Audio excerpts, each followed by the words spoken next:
Si vous êtes photographe, vidéaste ou créateur de tout type de contenu, vous avez sans doute déjà pensé à comment vous assurer que votre travail ne sera pas perdu en cas de défaillance informatique, malware, erreur humaine, etc.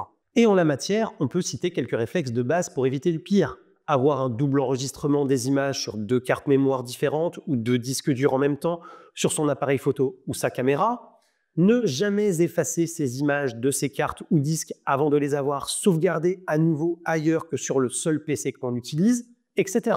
Mais surtout, c'est le temps réel qui peut faire toute la différence. La synchronisation de votre travail avec le fichier de sauvegarde afin que chaque réglage, chaque action soit sauvegardée et vous évite des heures de travail perdues ou pire en cas de pépin. Et pour cela, le NAS est clairement un allié de choix.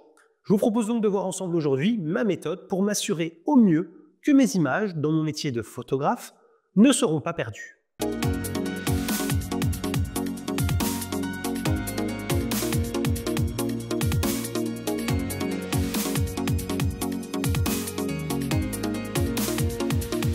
Bonjour à toutes et à tous et bienvenue dans cette nouvelle vidéo consacrée à l'univers des nouvelles technologies et aujourd'hui plus particulièrement à celui du NAS où nous allons voir au travers d'un Synology 923+, mais tous les NAS Synology seront capables de vous rendre un service identique, comment avoir un flux optimisé pour sécuriser ces images quand l'on est photographe. Et notez que cette vidéo sera globalement adaptée à tout flux nécessitant une sauvegarde régulière des données de travail. Mais avant tout, si vous aimez cette vidéo et mon contenu, pensez au clap, le commentaire, le like, l'abonnement et le partage. C'est votre meilleur moyen de soutenir mon travail et c'est gratuit. Alors merci infiniment à tous ceux parmi vous qui prendront le temps de le faire. Bien, donc aujourd'hui, nous allons nous attarder sur mon flux en tant que photographe en utilisant Lightroom. Mais vous verrez qu'une majorité des infos vous sera utile, même avec autre chose que la photo et même avec d'autres logiciels que Lightroom. J'espère donc que cette vidéo vous aidera à mieux imaginer votre propre flux de sauvegarde et à ne pas prendre de risques pour vos données les plus critiques. Donc déjà, tous mes shootings réalisés à titre pro sont faits en Dual SD avec réplication dans le boîtier, ce que je ne fais pas quand ce sont des shootings qui sont faits pour des usages personnels. Le but étant de m'assurer que si une carte SD vient à avoir un souci, mes images soient toujours accessibles via la seconde carte et que je n'aurai pas à expliquer au client que j'ai perdu ces images à cause d'une simple SD défaillante. Alors pour l'appareil photo, il faut bien sûr que ce dernier soit doté de 2 slots de carte mémoire. Et lorsque c'est le cas, vous disposez dans le menu d'enregistrement de plusieurs options, dont celle de dupliquer toutes les images sur les 2 cartes en même temps. Vous pouvez voir ici une image d'exemple de ce menu sur mon Sony Alpha 1. Je décharge alors à mon retour chez moi ou après le shooting dans mon studio les images sur le PC dans un dossier dédié sur un SSD très rapide et que je vous testais dans cette vidéo ici en fiche ainsi qu'en description, qui sera donc mon dossier de travail. Et donc à ce stade, je décharge en copiant les images, donc les SD continuent de disposer des images dans le boîtier. C'est très important de ne pas les décharger en faisant un coupé-coller, car si les données sont corrompues pendant le transfert ou que votre SSD a la bonne idée de claquer pile à ce moment-là, alors vous n'avez plus rien.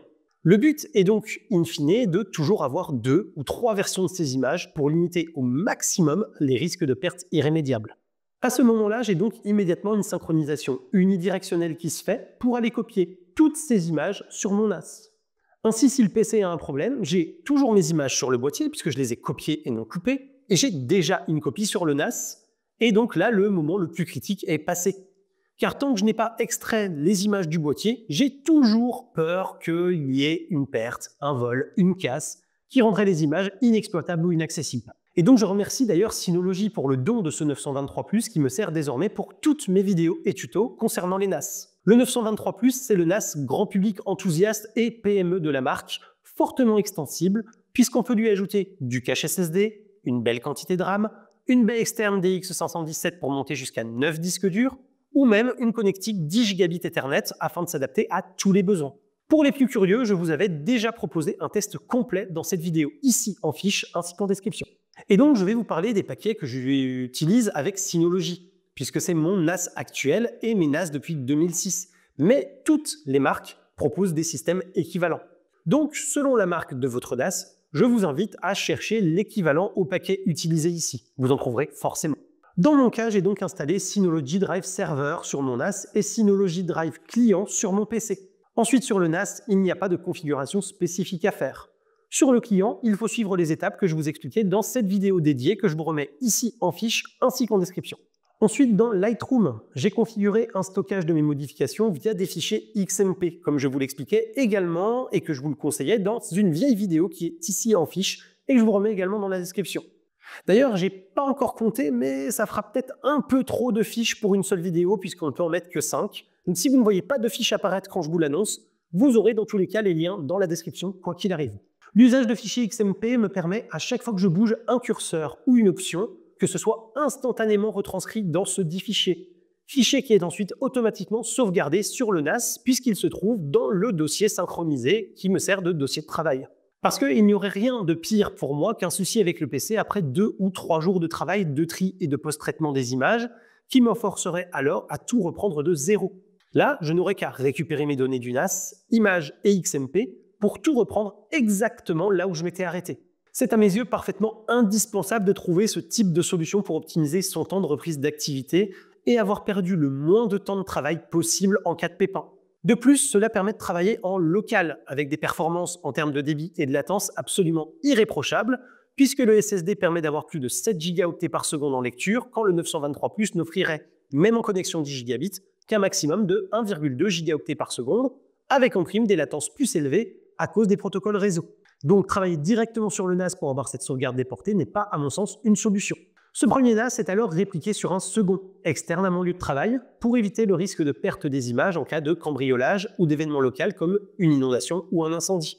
Là encore, en matière de sauvegarde, c'est important de trouver des solutions pour chaque type d'aléa. Comme je vous l'expliquais dans une vidéo dédiée à la sauvegarde il y a déjà près de 6 mois, que je vous remets également en description, car elle vous donne d'autres pistes pour ceux qui veulent des solutions plus simple et moins onéreuse qu'un NAS pour réaliser un flux de sauvegarde optimisé. Pour cette sauvegarde sur un autre NAS, tout passe aujourd'hui par le paquet Synology Drive Share 5. Mais il est également possible d'utiliser le paquet Hyper Backup.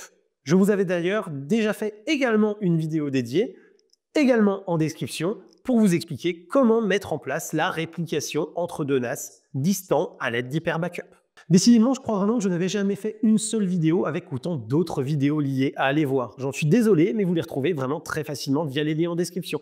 Attention cependant, donc, pour ce type de sauvegarde à distance, je vous déconseille fortement l'usage de liens Quick Connect entre les deux NAS, qui sera très lent et impossible à envisager sérieusement pour ce type d'usage avec de grosses quantités de données. Et quand il s'agit d'images, eh bien, nous sommes toujours sur des grosses quantités de données. Donc il faudra bien passer par de l'IP fixe ou mettre en place un Dynamic DNS.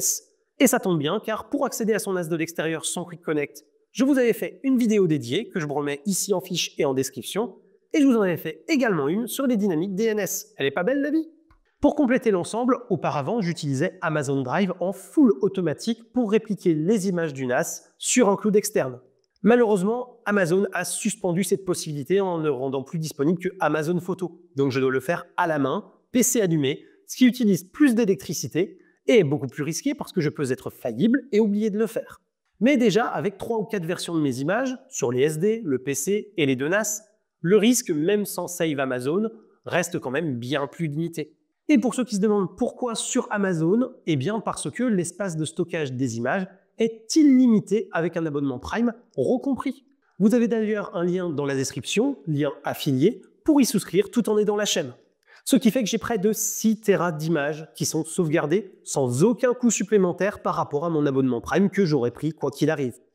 Et donc ça fait quand même une sacrée sécurité supplémentaire, en plus d'offrir une facilité de partage des images 24 heures sur 24, 7 jours sur 7, 365 jours par an, sans surcoût d'électricité non plus, pour mon seul abonnement à 70 € par an seulement. C'est sans conteste pour les photographes la meilleure offre actuellement disponible sur le marché. Voilà un peu comment je m'organise pour toujours avoir de multiples versions de mes images, en utilisant les options de mon boîtier, de mon NAS Synology et du cloud qui me sont offertes. J'espère que cette vidéo vous aura plu et vous aura appris des choses. Si c'est le cas, n'hésitez pas à la commenter, la liker, vous abonner et partager. C'est le fameux clap. Vous avez également Tipeee, le bouton rejoindre et la boutique sous la vidéo et dans la description qui permettent de me soutenir financièrement, tout en ayant des avantages exclusifs ou des goodies que je vous invite à découvrir. Et quant à moi, je vous dis à très bientôt pour plein de prochaines vidéos, photos, techno, informatique et jeux vidéo qui font le contenu de la chaîne au quotidien. D'ici là, continuez de rester curieux et de regarder des vidéos sur YouTube. Salut à tous. Bye bye.